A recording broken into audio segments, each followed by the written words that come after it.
Il est 20h au Almadies, c'est l'heure du journal de ce vendredi, dominé par le match Sénégal-Afrique du Sud en première mi-temps. Pas de but marqué.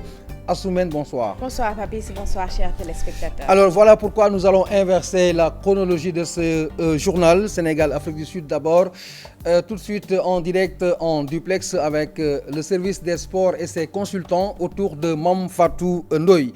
Le dossier du jour est également foot. Il parle de l'union sacrée des artistes sénégalais autour des Lions du Sénégal. Décidément, Charlie Hebdo reste indéboulonnable. Ce vendredi a été une tribune pour l'Église sénégalaise par la voix de ses évêques. Elle s'est démarquée rigoureusement des caricatures du prophète, paix et salut sur lui, et dénonce le terrorisme. Dans la même veine, des musulmans, dans le cadre du collectif, a manifesté après sa prière du vendredi. Le collectif a réaffirmé son indignation. Et puis, les résidents français à Dakar invités à être vigilants et surtout d'éviter toute manifestation anti-Charlie. L'actualité, c'est aussi la suite des incidents d'hier à l'AFP de Moustapha Niasse. Des analystes et des politiques donnent des avis divergents sur cette crise au sujet de la candidature du parti en 2007. Et enfin, la CREI qui tient à son procès. L'audience a eu lieu malgré le refus de Karim de comparaître alors que les co-prévenus défilent à la barre sans défense.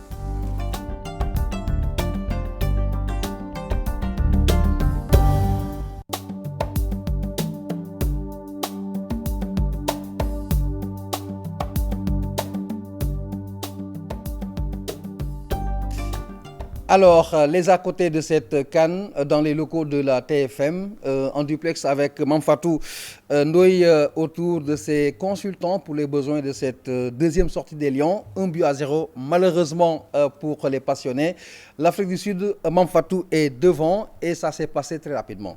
Voilà, merci Papis, effectivement, vous venez de le dire, 1-0, un but qui est marqué juste à l'entame de la seconde mi-temps. On redoutait un peu la vivacité Amara Traoré des Sud-Africains et malheureusement, voilà, le but marqué montre qu'on avait bien raison d'avoir peur par rapport à cette équipe. Oui, on a assisté à une première mi-temps très hachée de part et d'autre avec l'équipe sud-africaine qui a mis son bloc d'équipe devant. Donc le Sénégal qui a un peu parce qu'ils étaient dominés par les Sud-Africains en première mi-temps. Et le Sénégal a voulu essayer de jouer sur l'ouverture de cette équipe-là en donnant des premiers passes vers l'avant, ce qui a fait que le Sénégal était imprécis. Et on avait dit que cette équipe d'Afrique était capable de jouer dans les 20 dernières minutes dans la surface de réparation adverse en procédant par des petites passes, c'est ce qui est arrivé sur le but. Donc c'est dommage. Peut-être que c'est un manque de concentration, on n'est pas bien rentré dans cette deuxième mi-temps. Oui, de suite, on peut parler de manque de concentration parce qu'à la mi-temps, donc, on attend de revenir dans le match et de suite, bon, le but est venu dans les 5 premières minutes. Bon, ça aussi, on peut parler de concentration, mais je pense qu'il reste encore beaucoup de temps. Le Sénégal n'a pas continué, surtout dans le jeu aérien. Le Sénégal était dangereux en première mi-temps sur le corner, sur le coup franc. Donc, à la dernière minute, on a vu une tête de Mambiram. Je pense que rien n'est encore fait, donc il faut encore continuer. Alors, Amara, il faut quand même parler des changements multiples qui se sont produits dans ce 11 titulaire. 5 changements par rapport à l'équipe qui a joué contre le Ghana. Est-ce que ce sont des changements qui s'expliquent vu que l'équipe du Sénégal a gagné lors de la première rencontre? Bon, il y a un jargon qui dit qu'on ne change pas une équipe qui gagne, mais bon, comme moi je ne suis pas à Mongomo et je ne connais pas les réalités du groupe, peut-être qu'il y a des blessures, il y a des choses qu'on ne maîtrise pas, donc peut-être bon, il n'y a qu'Alain qui est après le match qui pourra expliquer ça. Mais bon, c'est vrai que c'est curieux, parce que l'équipe a gagné, rester sur un rythme, donc on fait 5 changements de suite, donc ça paraît un peu curieux. Très bien. Alors, d'après vous, qu'est-ce qu'il faut faire justement pour inverser la tendance, puisque on s'est rendu compte qu'il y avait beaucoup de déchets, à part les coups de pied arrêtés, le Sénégal n'arrivait pas donc à modifier, à mettre en place son jeu. Quels peuvent être les changements Non, mais je pense que Giresse l'a si bien dit en conférence de presse avant le match, en disant que la victoire contre la Ghana ne changeait rien à la philosophie du Sénégal par rapport à la Coupe d'Afrique. Maintenant, il ne faut plus calculer, il faut oser, il faut faire comme le match contre le Ghana en deuxième mi-temps. Maintenant, il faut aller vers l'avant et puis bon, essayer de mettre beaucoup d'impact physique, parce que c'est une équipe qui défend bien au sol. Hein. Il faut mettre beaucoup d'impact physique maintenant, parce que sur ce jeu-là, on est plus fort qu'eux. Très bien. Voilà, Papis, pour les enseignements de la première mi-temps, ainsi que donc l'évolution en début de deuxième mi-temps. On rappelle que l'Afrique du Sud mène sur le score d'1-0, but marqué par Fala, le numéro 20 sud-africain. Voilà pour le reste du journal, je vous rends l'antenne. Voilà, Mame Fatou Ndoye, merci. Avec ses consultants pour les besoins de ce match, je rappelle que l'information a évolué. Les Bafana mènent devant les Lions de la Teranga sur le score d'1-0. Une réalisation juste à l'entame de cette deuxième mi-temps. Nous sommes aux couleurs de cette CAN et nous y restons pour parler la minute CAN dans cette édition. Papi, c'est la minute CAN qui s'intéresse ce soir à 3 ouvriers qui suivent différemment la CAN. Ngor Masson Pape, vulganisateur, n'accorde aucune importance à la CAN. Ils ne connaissent pas les joueurs qui composent l'équipe nationale. Cher Faye, lui, est plutôt mécanicien. Il connaît bien l'équipe nationale. Il connaît bien les Lions de la Tanière. Son veut revoir Sadio Mané, veut exercer Fatima Taba.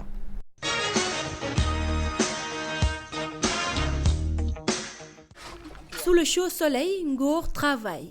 Cette tâche difficile ne rime avec rien, donc la CAN, il n'y accorde aucune importance. jàpp moom ku dugal ku dugalul mais li ma jot a gis moom nañ góorgóorlu rek fexe ni koo andil damay ñëw rek fekk mu jàll ma toog noonu di ko si daal di foudre noonu rek ay journal yooyu rek non day fekk ma jàpp. À quelques mètres de Ngor, un jeune vulcanisateur, Pape, lui aussi n'a pas retenu grand-chose de la Coupe d'Afrique. Sénégal ak kan ñooy joué vendredi bi. ak Ghana. Bii ñu marqué keroog ci match contre Ghana bi xam jàpp nga kan moo ko marqué ci équipe bi. non seetaanu boobu moom seetaanu ma ko yaa fekk ma liggéey fii. jàpp naa Dame Ndoye ak Sadio Mané ak kii nu mu ko waxati sax. Contrairement à Ngor et Pape, Cheikh Faye lui s'y connaît bien. Kan la ñu dóor lundi bi passé. Ghana lañ. ñaata lañ ko dóor. 2-1 dama koy seetaan bu fekkee aw ma temps tamit dama koy déglu bu fekkee ci liggéey nii ma jël sama casque ma déglu ko sama téléphone. Son vœu le plus cher, revoir Sadio Mané porter le maillot national. Sadio moom lu mu mënta def day ñëw parce que moom mu ngi xare pour mun a ñëw parce que place am tamit xaw naa manqué tuuti ci football boo xoolee football bi. En dehors du Sénégal, Cheikh supporte d'autres équipes africaines. Guinée daal laay supporter. lu tax Guinée. Guinée man moom parce que dama déggal sax ay Guinéens waaw boo xoolee ñun ak Guinéens ñoo gën a bari lu ñu jaxasoo daal. Ngor, Pape et Cheikh Faye, 3 Sénégalais qui suivent diversement la CAN, mais le vœu reste le même, voir le Sénégal remporter la 30e Coupe d'Afrique des Nations. naa yaakaar ne coupe bi dina ñëw.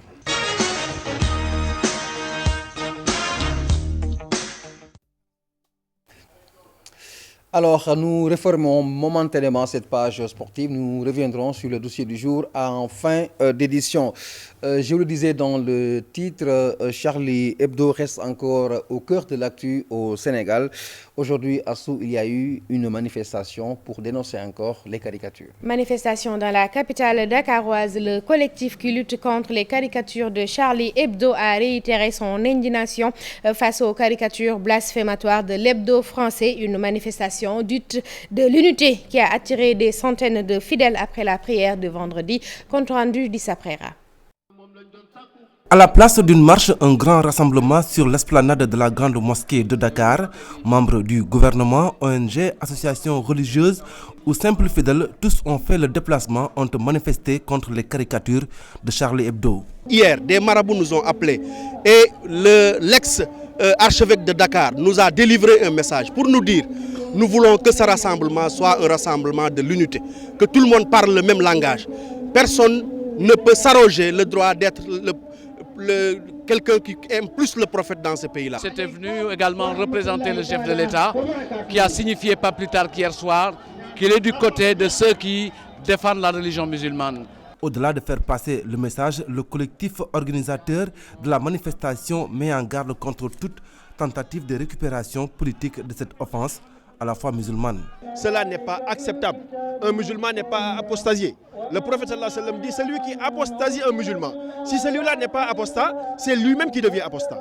Donc c'est très grave de vouloir jeter l'opprobre sur les autres, pensant qu'ils ont juste participé à une manifestation et que cette manifestation a été récupérée par des ennemis, que cela fasse d'eux qu'ils sortent de l'islam. Cela n'est pas normal et nous ne cautionnerons pas cela. Aujourd'hui, il se peut que des gens aient des divergences dans la posture que l'État a adoptée. Nous-mêmes, on a eu à dire notre idée par rapport à ça. Mais on ne va pas aller jusqu'à nous diviser sur le fait de défendre le prophète. On a senti quand même qu'il y a eu quand même des gens mal intentionnés qui ont voulu. Mais cela n'a rien véritablement entaché dans l'objectif que nous avons voulu faire. La mobilisation continue contre les caricatures blasphématoires, mais le collectif appelle à la sérénité et à l'unité pour faire face aux autres combats. 10 après alerte de l'ambassade de France, elle demande à ses ressortissants de s'éloigner de toute manifestation anti-Charlie, mesure que les élèves du lycée français Jean Mermoz de Ouakam comptent bien sûr. Une mesure déjà effective et bien accueillie par ces élèves du lycée Jean Mermoz qui estiment par ailleurs que la sécurité pourrait être davantage renforcée. Voici Pape Cheikh Diak sur ce sujet en compagnie de Younous Diatta. Un SMS de l'ambassade de France demandant à ses ressortissants de se tenir éloignés de toute manifestation anti-Charlie, même s'ils disent ne pas avoir peur de faire les frais d'éventuelles représailles. Ces élèves du lycée Jean Mermoz comptent appliquer la mesure à la lettre. Si, on a reçu des SMS nous disant de faire attention aux manifestations qui vont se dérouler à Dakar aujourd'hui et demain. Moi, je sais que je ne vais pas sortir demain ni aujourd'hui. Avant d'être français, je suis musulman. Mon cœur est musulman. Avant d'être français, non, je n'ai pas peur. Le dispositif sécuritaire mis en place à l'entrée de cet établissement français ne rassure toutefois pas. Au lycée, quand on juge, pas trop, non. Parce que tout ce que je vois, c'est des barrières. D'accord, ça permet d'empêcher les véhicules d'entrer, mais un véhicule qui roule assez vite, il peut facilement faire tomber les barrières. Moi, je trouve qu'il sert à rien. Il sert pas à grand chose. J'en sais rien. Enfin, personnellement, j'ai pas trop remarqué, à part des petites barrières, mais il suffit juste d'une voiture qui est balancée, puis c'est bon, quoi. Ce jeune homme, mis au courant de l'appel de l'ONG Jamra afin que les imams axent leur prêche du vendredi sur l'affaire dite Charlie, estime que cela doit servir plutôt à apaiser les esprits. Je trouve que c'est important déjà d'en parler. Il faut qu'on dise les choses clairement. Je trouve que c'est une bonne chose, mais tout dans la paix et le respect. C'est le plus important. Tant qu'il y a du respect, c'est bon. Et puis l'Église sénégalaise a réaffirmé son désaccord et a dénoncé justement toute forme de terrorisme. L'Église, par la voix de ses évêques Assou, a également dénoncer justement ce qui s'est passé. Voilà, Papis. De la même manière, les évêques ont aussi condamné les caricatures du prophète Mohammed, paix et salut sur lui. Ils dénoncent cette liberté qui se veut illusoirement absolue en offensant la foi de l'autre. Code Ndiaye a assisté à leur rencontre. Les évêques du Sénégal ont condamné les caricatures du prophète Mohammed, paix et salut sur lui. Ils estiment que la liberté d'expression ne saurait être un prétexte pour offenser la foi des autres. Nous condamnons avec véhémence cette liberté qui se veut illusoirement absolue, sans limite, en offensant et en manquant de respect à l'autre, dans sa dignité d'homme, dans ses choix, sa foi et ses convictions religieuses. Toutefois, ces évêques ont aussi fustigé les représailles opérées par des individus sous le couvert de la religion. Nous condamnons avec force la violence meurtrière du terrorisme et du fanatisme de tous bords, qui, sous le couvert de la religion, portent atteinte à la vie des hommes, au nom de Dieu. Ces évêques soulignent que ces caricatures ne peuvent en aucune manière être assimilées à des chrétiens agissant contre l'islam. Les auteurs de telles caricatures ne peuvent et ne doivent en aucune manière être assimilés à des chrétiens agissant contre l'islam. Mieux, ils estiment que cette diversité religieuse constitue une richesse. Nos diversités religieuses et ethniques sont des richesses qui doivent contribuer à la consolidation de notre unité nationale. Ces dirigeants de l'Église sénégalaise en appellent par ailleurs à la vigilance et à la responsabilité. Mouvement d'humeur de l'intersyndicale des travailleurs des collectivités locales, le mot d'ordre suspendu. Tout en n'excluant pas de reprendre cette grève le 2 février prochain si ces revendications ne trouvaient aucune satisfaction en cette date. Cheikh Sidia Ndiaye, donc c'est de lui qu'il s'agit. demande que ses patriotes, que ses camarades s'arrêtent un peu pour évaluer et voir la direction à prendre. L'Assemblée générale donc a eu à se prononcer sur cette question. Sidia Ndiaye, que je vous propose d'écouter, il nous parle au micro de la RFM. Nous avons fait une grève de 3 jours, une grève très largement suivie sur l'ensemble du territoire national. Il est important aussi qu'on s'arrête un peu, qu'on évalue et qu'on se réarme et qu'on se prépare éventuellement à une négociation. Maintenant, l'Assemblée générale donc a apprécié la situation, a jugé qu'il fallait aussi lever un peu de pied pour donner une chance à la négociation pour une semaine, c'est-à-dire que jusqu'au 30 janvier, nous sommes ouverts pour voir un peu quelle est la direction à prendre pour arriver à une solution pérenne par rapport aux problèmes des travail des côtés locales qui sont des problèmes récurrents. Et là, nous avons décidé, si d'ici le 30 janvier, c'est-à-dire le vendredi prochain, en Assemblée générale, si rien n'est fait pour que nous puissions, autour d'une table, entamer des négociations sérieuses et arriver à vraiment trouver une solution, il est évident que le 2, le 3 et le 4 février, nous allons remettre ça pour véritablement ensuite à se diriger vers une grève générale illimitée. Suspension de la grève des travailleurs des collectivités locales. Le ministre Oumar Youm ne se voit pas surpris par cette décision. Il indique que le mouvement d'humeur des travailleurs a des soubassements politiques. Travailleurs qu'il a eu à recevoir plusieurs fois pour des négociations en vain. Oumar Youm que nous écoutons avec Lamine Diédhiou. Sénégal, il faut ñu ñëmé. Ce que je peux dire, c'est qu'il faut qu'on ait le courage de dire la vérité. Un dirigeant doit avoir cette attitude. Quand on revendique quelque chose, il faut qu'elle soit juste et ne pas être guidé par des motivations politiques. Sinon, le résultat sera comme ce que l'on voit avec ces travailleurs qui vont en grève, suspendre puis reprendre.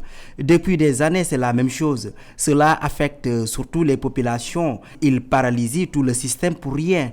Et personnellement, depuis le 2 octobre, je ne fais que les recevoir devant tout le monde. Donc ce n'est pas une faute d'écoute à mon niveau. Des percepteurs, on a les PV. Donc ce n'est pas une faute d'écoute, ce n'est pas une faute aussi d'accompagnement.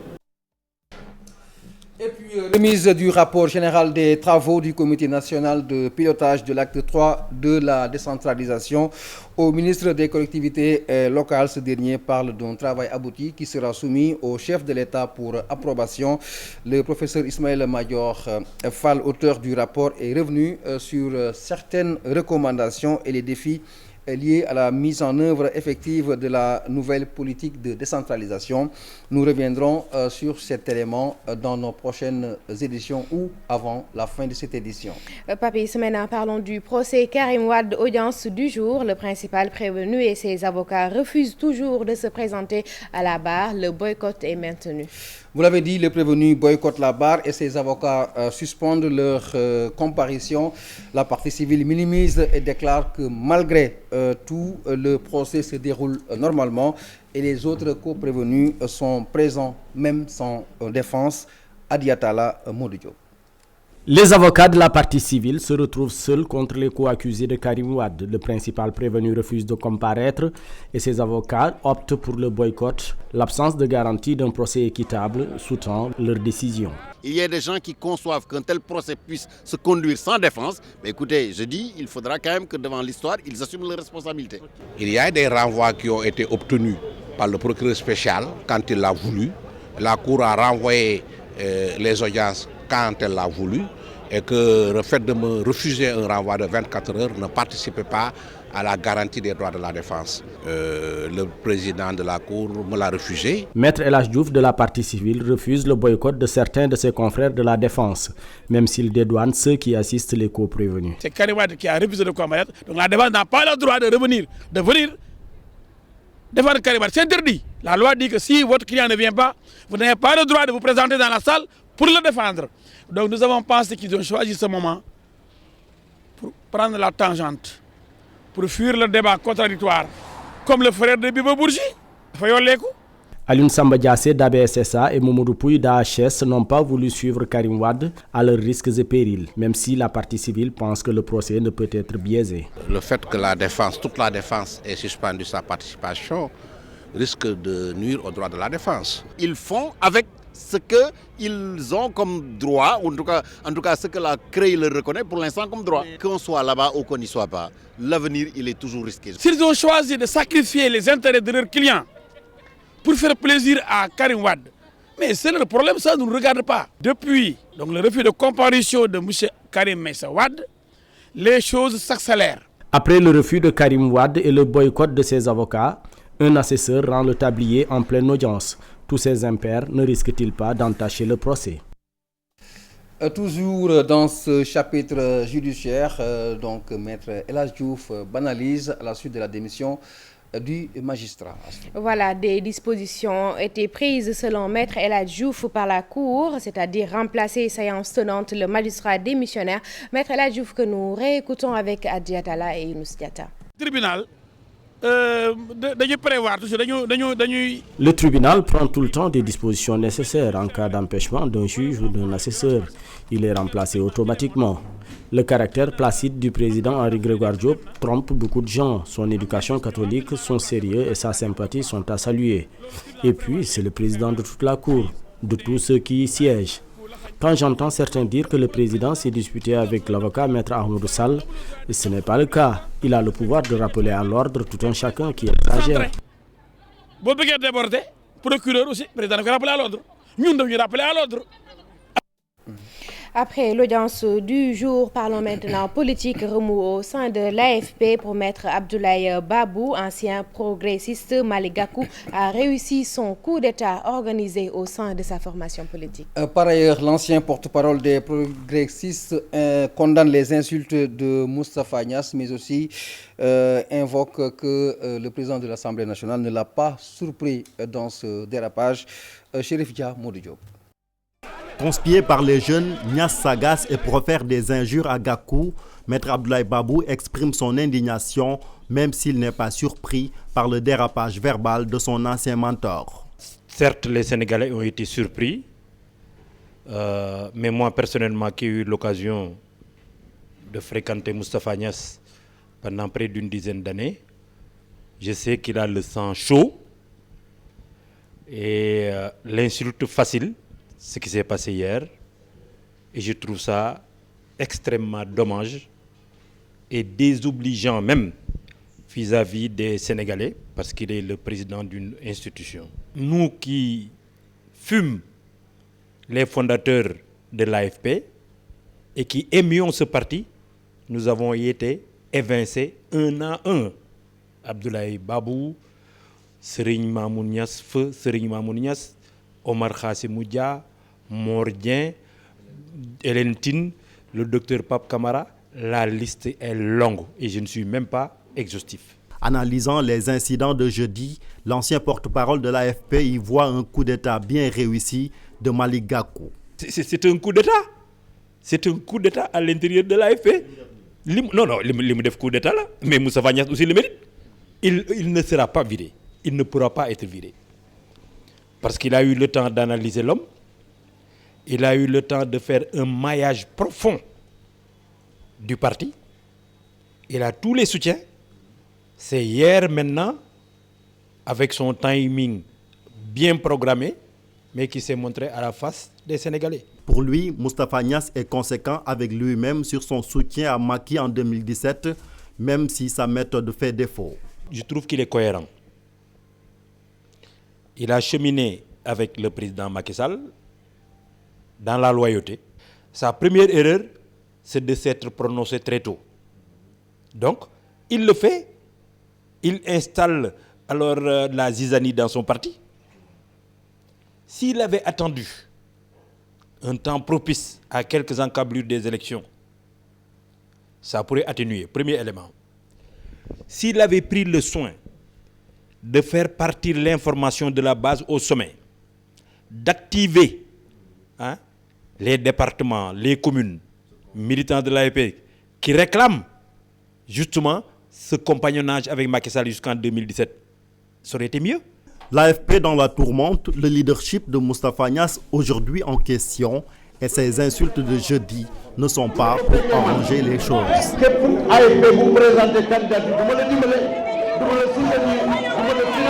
Toujours dans l'élan des réactions de cette crise à l'AFP, les commentaires se poursuivent.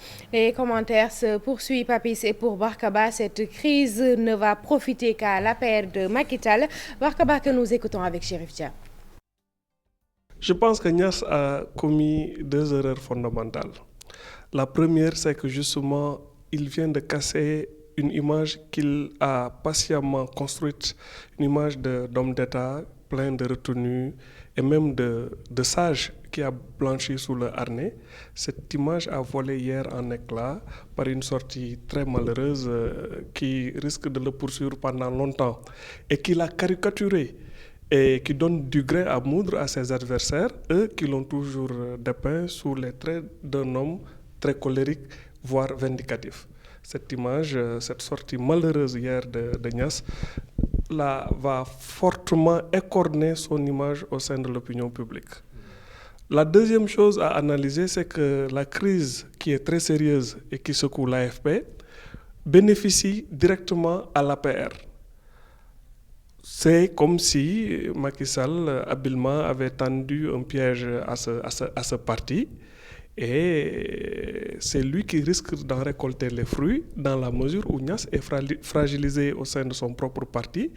Et son alliance avec Macky, qui pour le moment lui profite plus qu'elle ne profite à son parti, risque d'en pâtir puisque un Niass affaibli, un Niass fragilisé, il ne pèsera plus autant sur l'alliance avec Macky Sall. Et nous parlons du président de la République, Macky Sall, qui quitte Dakar ce soir à 21h à destination de l'Arabie Saoudite. Le chef de l'État va présenter les condoléances de la nation suite à la disparition du roi d'Arabie Saoudite, Macky Sall, qui devrait faire une importante déclaration avant son départ à l'aéroport où nous nous rendons de cette phrase ou de ce pas pour retrouver notre reporter Dissa Prera. Dissa, bonsoir. Est-ce que il y a eu cette fameuse déclaration attendue? Bonsoir, Patrice Diaw. Il n'y a pas eu encore de déclaration. On attend toujours Macky Sall ici à l'aéroport Léopold Sédar Senghor. Il n'est pas encore là. On ne sait pas s'il sera là ou pas.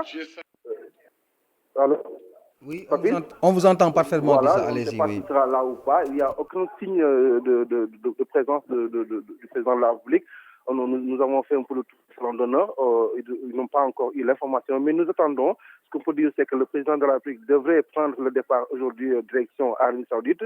Comme vous l'aviez dit, il devrait aller présenter ses condoléances suite au décès du roi du royaume de l'Arabie Saoudite.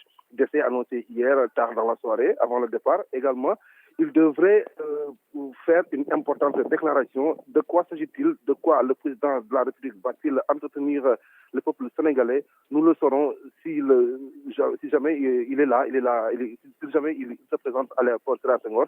Pour l'instant, pas l'ombre d'un président, du président et même de son protocole. Nous attendons et nous reviendrons vers vous s'il y a des évolutions par rapport à cette information-là. Nous également, nous attendons votre signal. Vous qui nous suivez, vous aurez écho de cette fameuse déclaration attendue dans le cadre de ce voyage du chef de l'État en Arabie Saoudite. Dakar lance son opération Cap-Vert des villes propres en permanence. Papis, certains points durs de la capitale seront nettoyés. Exemple, Tilène, Liberté 6, Corniche, entre autres.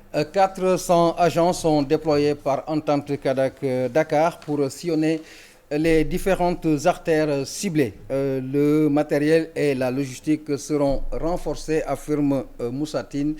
Maïmouna Ndiaye, Mohamed Dian. Opération coup de poing dans les rues de Dakar. Chaque mois, pendant 10 jours, l'Entente Dakar se mobilise pour nettoyer la capitale.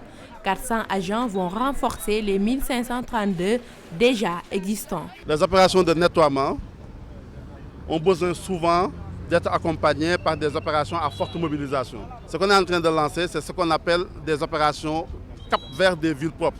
La francophonie nous a permis de nettoyer et de rendre correctes les grandes artères de la ville de Dakar. Il faut maintenir ce niveau de propreté. Les départements ne sont pas en reste, tout le matériel est disponible pour maintenir la propreté. Moussa Tine rassure, Bamba Fall promet. Ces 400 personnes, c'est les véhicules satellites qui sont mobilisés, c'est le matériel qu'il faut, c'est la mobilisation humaine, c'est la mobilisation logistique pour que durant les 10 jours, tous les points difficiles, c'est-à-dire ce qui nous reste aujourd'hui en termes de dépôt le long de la voie ferrée jusqu'à Rufisque, ce qu'il y a autour des marchés, ce qu'il y a derrière l'aéroport, ce qu'il y a sur la route nationale, il faut effectivement se mobiliser pour l'enlever et on va le faire durant les 10 jours. Dakar doit être une ville propre. Dakar, la propriété de Dakar ne doit plus être un problème. Tout ce que je pourrais faire pour assurer cette propriété, je le ferai parce que la propriété est une priorité primordiale. Au marché Tilène, site pilote de l'opération, les commerçants saluent la mesure mais demandent des moyens d'accompagnement. Pour éviter qu'on déverse des ordures sur la voie publique, il faut installer des poubelles. Après le lancement, une large campagne de sensibilisation est annoncée dans les prochains jours. Nous nous excusons de la non-diffusion du dossier du jour qui était annoncé dans les titres et qui portait sur l'union sacrée des artistes sénégalais autour des Lions du Sénégal qui sont en train de jouer Astou, et on me dit à l'oreillette que Karamoj a égalisé pour les Lions. Une très bonne nouvelle, Papis. Maintenant, bon, prions, espérons que ça va se terminer par 2, pourquoi pas 4-1. Alors, c'est tout le mal qu'on peut souhaiter à nos Lions du Sénégal. Merci à tous ceux qui nous ont suivis dans cette édition. Excellente suite des programmes sur la TFM.